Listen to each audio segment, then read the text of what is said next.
Soy Luis Miguel Becerra Orozco y soy estudiante de primer semestre de Veterinaria y Zootecnia de la Universidad de Caldas. El día de hoy, como parte de mi evaluación para el componente de bioquímica de la materia de Introducción a Sistemas Orgánicos, vengo a hablarles acerca del panorama metabólico.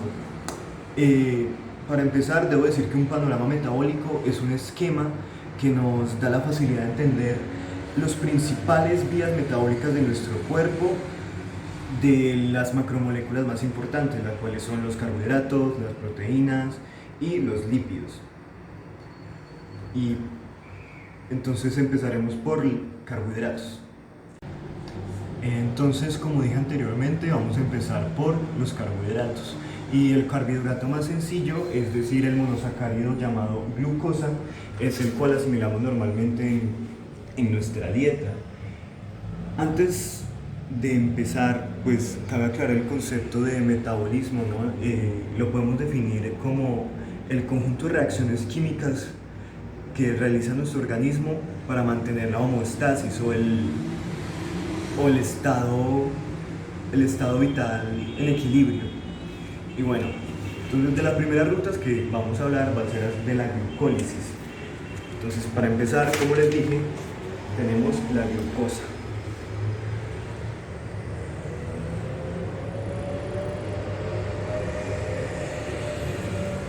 Glucosa. Esta glucosa sufre una fosforilación gracias a la enzima hexoquinasa. Hexoquinasa o glucoquinasa, dependiendo de en qué lugar del cuerpo esté ocurriendo la glucólisis. La glucoquinasa se encuentra en el hígado o páncreas y la exoquinasa se encuentra en el resto de partes del cuerpo. La glucólisis ocurre en el citoplasma de las células, es decir, que puede ocurrir en general en cualquier parte del cuerpo. Entonces, como les dije, esto es considerado una...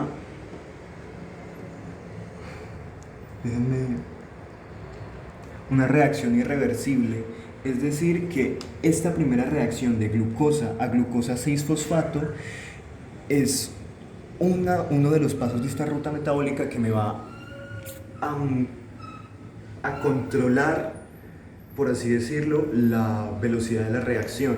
Por ejemplo, si yo tengo mucha oferta de glucosa en el cuerpo, este paso será inhibido para no generar una hiperglicemia.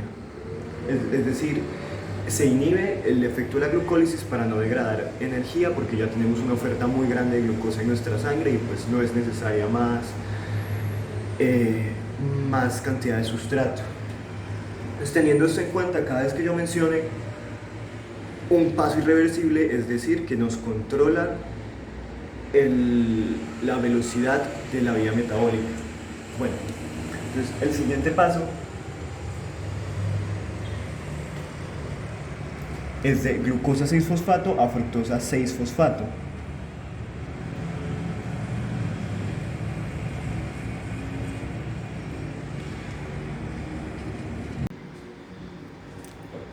Cabe destacar que en el paso anterior tenemos un gasto de energía. Del paso de glucosa 6-fosfato a fructosa 6-fosfato hay un gasto de ATP. Entonces tenemos que el ATP de aquí me pasa a ADP. Esto quiere decir que el adenosintrifosfato que se utiliza para este tipo de reacciones pierde una de sus moléculas de fosfato y nos da la energía necesaria para la siguiente reacción. Del paso de la fructosa 6-fosfato a la fructosa 1,6-bifosfato tenemos el actuar de la enzima fosfofructoquinasa. Este es otro paso irreversible que, como lo hemos mencionado anteriormente, controla la velocidad de nuestra ruta metabólica. A continuación, tenemos que la fructosa 1,6-bifosfato pasa a convertirse en gliceraldehído 3-fosfato. En esta parte ocurre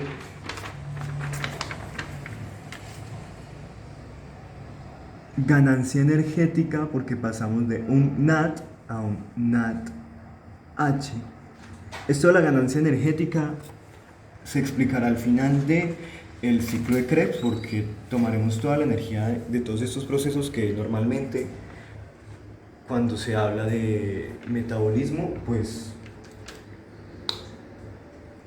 juntamos todo el ATP y todos los productos de glucólisis, de la reacción de la piruvato hidrogenasa, ciclo de Krebs y la cadena de electrones.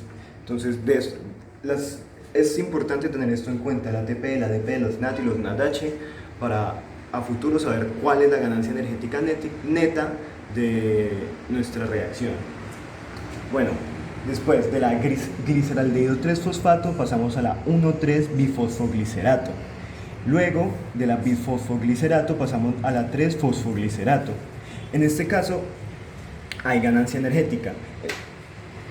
En el paso de la fructosa 6-fosfato hubo pérdida energética para obtener este producto, pero aquí tenemos ganancia porque pasamos de un adenín difosfato a un ATP, es decir, hubo ganancia energética. Luego del fosfoglicerato pasamos al 2-fosfoglicerato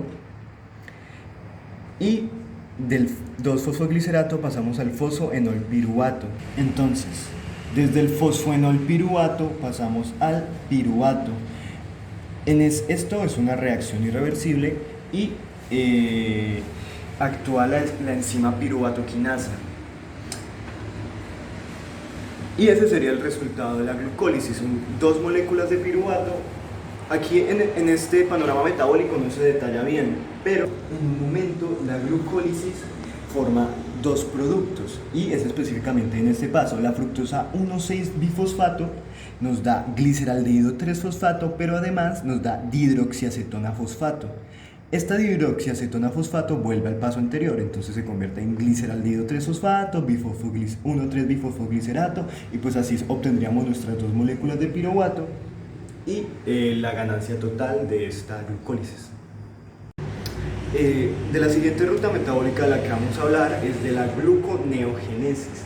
Esta gluconeogénesis produce desde piruvato otra vez glucosa, es decir que es una ruta que actúa cuando tenemos poca oferta energética, porque degrada ese piruvato de nuevo a la glucosa, que es la energía fácil de digerir e instantánea para el cuerpo. Es decir que no tiene que hacer todo el proceso y el ciclo de Krebs y la cadena de electrones, sino que facilita la absorción de energía.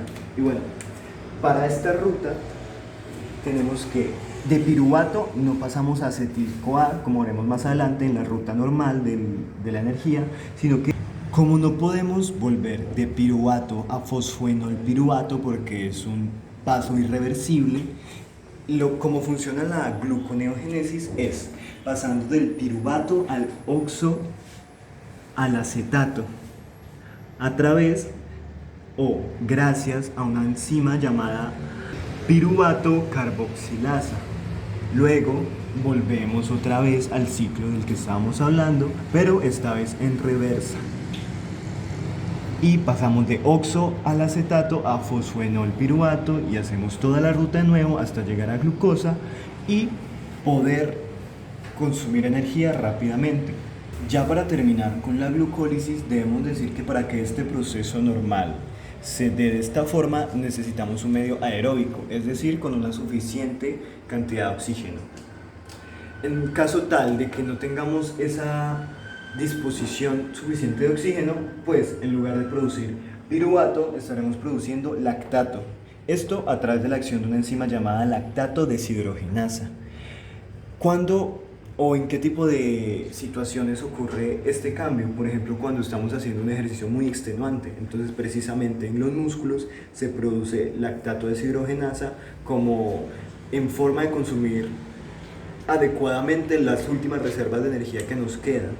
Ok, a continuación me gustaría hablar de la glucogenogénesis. Entonces, la glucogenogénesis es aquella que me produce desde glucosa el glucógeno, y el glucógeno es como un polímero. Un polímero es una cadena muy grande de monómeros, es decir, del monosacárido que es la glucosa producimos un polisacárido que sería el glucógeno. El glucógeno es la forma de almacenamiento que tiene el cuerpo de carbohidratos. Entonces presentamos glucógeno en el páncreas, en el hígado y en los músculos. Este almacenamiento de glucógeno se lleva a cabo primero, el primer paso como sería la glucosa. Esta glucosa pasa a ser glucosa 6-fosfato a través de la gluconasa 6-fosfato. Este proceso nos genera un gasto de energía. Entonces tenemos que de un adenosin trifosfato pasamos a adenosin difosfato. Posteriormente, de la glucosa 6-fosfato pasamos a glucosa 1-fosfato a través del accionar de la enzima fosfoglucomutasa. Glucosa 1-fosfato. Posteriormente, de la glucosa 1-fosfato pasamos a la uridín difosfato glucosa. Aquí en el esquema, pues parece que de la uridín difosfato glucosa pasamos directamente al glucógeno, pero entre estos, en realidad, la gluconeogénesis necesita de otras dos enzimas para juntar todos esos monómeros de glucosa al polímero de glucógeno. Entonces, la primera enzima en actuar es la glucógeno-sintasa. La glucógeno-sintasa une estos monómeros de glucosa a través de un enlace alfa 1,4 y luego actúa la enzima ramificante, que es la que ya finalmente ensambla el glucógeno como lo tenemos almacenado en nuestro cuerpo. Y esta enzima ramificante hace enlaces alfa 1,6 y así es como se almacena el glucógeno en nuestro cuerpo. Una vez que vimos cómo se sintetiza este polímero de glucógeno, tenemos que ver cómo se destruye y cómo aprovechamos esta energía reservada. Esta vía metabólica es conocida como la glucogenólisis. Entonces, tenemos que el glucógeno pasa a glucógeno 1-fosfato a través de la acción de la enzima fosforilasa.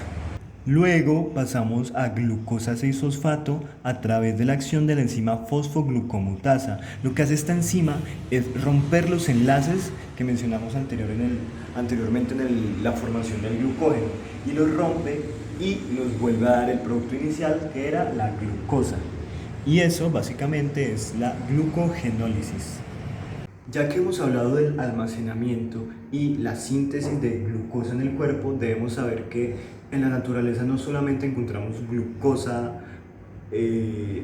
como tal, sino que, por ejemplo, y esto va relacionado con la ruta que estamos a punto de hablar, encontramos los carbohidratos en forma de galactosa, pero la galactosa es el azúcar que está en la leche. Pero antes de ser galactosa es lactosa, y para que nosotros la podamos asimilar en el cuerpo hay un paso de esta vía que no se ve aquí, es que pasamos de lactosa, que es un disacárido, es decir, que tiene dos unidades de azúcar. Entonces pasamos de lactosa, gracias a la acción de la enzima lactasa, tenemos una unidad de galactosa y una unidad de glucosa. Y así es como inicia la vía de la galactosa. Bueno, entonces, el primer paso es de galactosa a galactosa 1-fosfato. Y este es un paso en el cual necesitamos de energía, es decir, que pasamos de tener un adenosin trifosfato a un adenin difosfato. Este paso de galactosa a galactosa 1-fosfato es catalizado por la enzima galactoquinasa. Ok, entonces, posteriormente de la galactosa 1-fosfato pasamos al uridín difosfato galactosa, la cual es sintetizada por la enzima galactosa 1-fosfato uridil transferasa. Después, el siguiente paso es de uridín difosfato galactosa a uridín difosfato glucosa, y este paso es sintetizado por la enzima uridín difosfato galactosa 4 epimerasa. Finalmente pasamos de la uridín difosfato glucosa a glucógeno, y así es como asimilamos nosotros la galactosa y pues la guardamos en nuestras reservas de azúcar, que es en forma de glucógeno, como lo mencionamos anteriormente. A continuación vamos a hablar de la síntesis de fructosa. Esta fructosa es el monosacárido que viene de las frutas y normalmente antes de entrar al cuerpo es sorbitol, luego fructosa. Bueno, para empezar con la vía, entonces tenemos que la fructosa pasa a fructosa 1-fosfato a través de la fructoquinasa, es decir, como termina en asa, es como una forma de recordar que una reacción metabólica va a utilizar ATP para fosforilar la fructosa en fructosa 1-fosfato.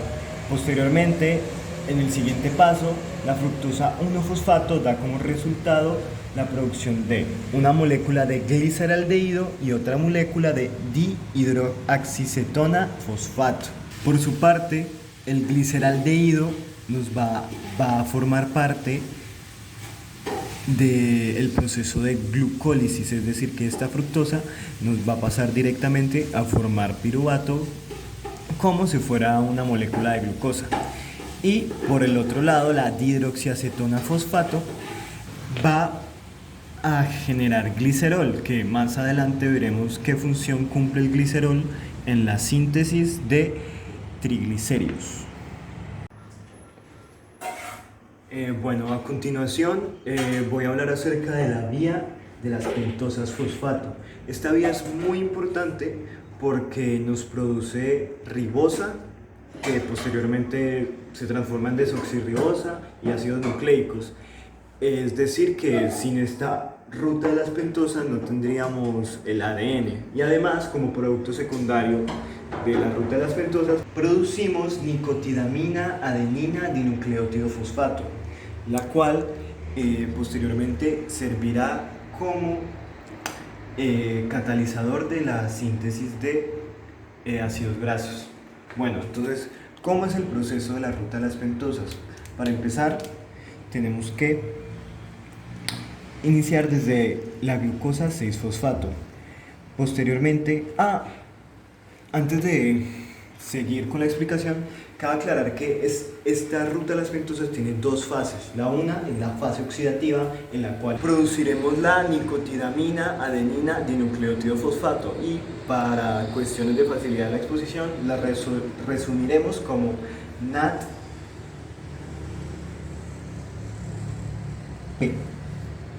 Ok, como les comentaba, en la fase oxidativa empezamos desde la glucosa 6-fosfato a la 6-fosfogluconolactona, la cual está catalizada por la enzima glucosa 6-fosfato deshidrogenasa.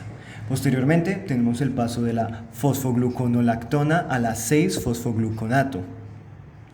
Ok, de este paso a este paso es donde generamos el NADP y se le agrega un hidrogenión, es decir, que tenemos nicotiadenina, adenina, dinucleótido fosfato más un hidrogenión, que es el producto que mencionamos anteriormente, que ayudará con la síntesis de ácidos grasos. Para finalizar la parte oxidativa de la ruta de las pentosas, pasamos del 6-fosfogluconato a la ribulosa 5-fosfato a través de la acción de la enzima ribulosa 5-fosfato isomerasa. Ok, entonces de la ribulosa 5-fosfato pasamos a la ribosa 5-fosfato, que es el otro producto de la vía de las pentosas, la cual aquí no se muestra, pero posteriormente pasará a ser parte del material genético de la persona. Ok, entonces, después de mencionar cómo se metaboliza la glucosa a piruvato, debemos seguir con el siguiente paso de la ruta energética, pues de los carbohidratos en este caso, el cual es el paso de piruvato a acetilcoenzima A. Esto ocurre gracias a un complejo enzimático llamado complejo enzimático de la piruvato deshidrogenasa. Ese complejo es muy importante porque nos está sintetizando probablemente la molécula central de este panorama metabólico, ya que gracias a esta producimos Se pueden producir ácidos grasos a partir de la acetilcoenzima A, o podemos producir energía, producir ATP a través del ciclo de Krebs. Bueno, entonces, para ser más específicos, en este complejo enzimático tenemos 3 enzimas, las cuales son la antes mencionada piruvato deshidrogenasa, la dihidrohipoil transcitelasa y la dihidrohipoil deshidrogenasa. Además de estas enzimas, para que esta reacción funcione de forma adecuada, debemos tener 5 coenzimas que ayuden a catalizar la misma, las cuales son la tiamina o la vitamina B1 también, la FAT o riboflavina, vitamina B2, la NAD o niacina, vitamina D3, el ácido pantoenoico o vitamina B5 y el ácido lipoico. Y eso básicamente sería para darnos el acetil-CoA, y pues es una reacción que tiene como residuo, por decirlo de alguna manera, el CO2. Entonces, una vez explicado el paso de piruvato a acetilcoenzima A través de la acción del complejo enzimático de la piruvato deshidrogenasa, podemos empezar a hablar del ciclo de Krebs. El ciclo de Krebs empieza de la reacción de la acetilcoenzima A través de la catalización de la enzima citrato sintasa para formar citrato. Este paso, el primer paso del ciclo de Krebs, es importante, ya que es el que regula la producción del mismo. Es decir, por ejemplo, que si tenemos ya demasiado ATP libre en nuestro cuerpo, o tenemos una oferta energética muy alta, la enzima del citrato se inhibe y impide que siga funcionando el ciclo de Krebs y por ende la cadena de electrones, y no hay generación de energía neta. Teniendo esto en cuenta, seguimos con el paso del citrato a la isocitrato, y esto gracias a la acción de la enzima isocitrato deshidrogenasa. En este paso del ciclo de Krebs es la primera vez que generamos energía, es decir, que tenemos la reducción de una molécula de NAT a un NAT ADH. Esto en ganancia neta total representaría 3 moléculas de ATP. Bueno, entonces en el siguiente paso de isocitrato a alfa-cetoglutarato tenemos el accionar de la enzima alfa-cetoglutarato deshidrogenasa, y también en este paso tenemos ganancia energética de un NAD a un NADH. Y el siguiente paso es del alfa-cetoglutarato al succinil coenzima A. Aquí hay producción de otro tipo de energía que es GDP. O sea, en lugar de utilizar la adenin difosfato, se utiliza guanin difosfato, obteniendo un guanin trifosfato como ganancia energética. Posteriormente del succinil coenzima A pasamos al succinato, y del succinato pasamos al fumarato a través de la enzima de la succinito deshidrogenasa, la cual también en esta ocasión producimos FADH. Este paso también está relacionado con la ganancia energética. Luego, de malato a oxalacetato, por la acción de la enzima malato deshidrogenasa, conseguimos otra molécula de NADH. Así, terminando el ciclo de Krebs. Una vez finalizado el ciclo de Krebs, pues podemos pasar a la siguiente macromolécula. En este caso, pues me gustaría seguir con los lípidos. En este panorama metabólico vamos a tratar la síntesis y la degradación de triacilglicerol. Y como mencionamos antes, la molécula importante de esto es el acetil-CoA, ya que gracias a ella vamos a producir el acil-CoA y el malonil-CoA. O sea, pues para ser más claros, para lograr sintetizar ácidos grasos y luego convertirlos en triacilglicerol, vamos a necesitar 2 moléculas de acetil-CoA para que este acetil-CoA luego se sintetice en ácidos grasos. Y los ácidos grasos posteriormente, con glicerol aportado desde el proceso de glucólisis, se transforman en triacilglicerol y sean las reservas energéticas lipídicas de nuestro cuerpo. Para continuar con los lípidos, hay que hablar de los grupos cetónicos. Los cuerpos cetónicos. Estos cuerpos cetónicos se forman a partir de la cetogénesis. Esta cetogénesis es el paso de ciertas proteínas a convertirse en un tipo de energía que es comúnmente digerida o asimilada por el cerebro en épocas de ayuno, ya que el glucagón es una hormona que aumenta su actividad en sangre cuando estamos pasando tiempos de ayuno, y el cerebro, cuando ha desgastado todas las otras fuentes de energía como lo son la glucólisis o la gluconeogénesis, llega a la absorción de cuerpos cetónicos.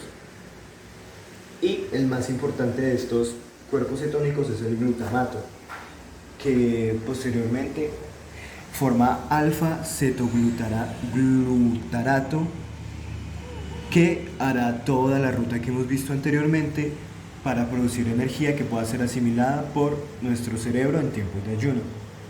Una vez hablado de los cuerpos cetónicos, tenemos que mencionar que a este proceso le va acompañado algo llamado transaminación, es decir, que tenemos, hablando de proteínas ya también, estamos enlazando el tema, la conjunción de un aminoácido con un cetoácido. Esto nos da como resultado alfa-cetoglutarato y glutamato, que a este proceso se le conoce como transaminación porque pasamos el aminoácido el grupo amino del aminoácido en el paso contrario al glutamato, y posteriormente tenemos que hacer algo que se llama desaminación para separar ese grupo amino completamente de nuestros aminoácidos para luego poder seguir con la ruta energética. Una vez desaminado, ese sobrante de grupo amino tiene que ser eliminado del cuerpo a través del ciclo de la urea. Entonces tenemos el grupo amino que pasa a convertirse en carbomoil-fosfato a citrulina. Cabe aclarar que la urea no puede ser digerida en individuos monogástricos, es decir que esto va a ser un producto de desecho al final de todo este ciclo. En cambio, por ejemplo, algún poligástrico como los bovinos podrán utilizar la urea en su dieta para mejorar ciertas funciones. Y básicamente eso es el ciclo de la urea, un proceso de eliminación. Y ya con eso podríamos dar por finalizada la exposición de este panorama metabólico. Y espero que haya sido de utilidad para relacionar todas estas rutas que normalmente se ven por aparte, y uno se toma el tiempo para darse cuenta en qué parte del cuerpo se está realizando esta ruta o con qué se relacionan los productos o la energía que produce la misma ruta. Y sí, básicamente eso. Y muchas gracias por su atención. Y ya.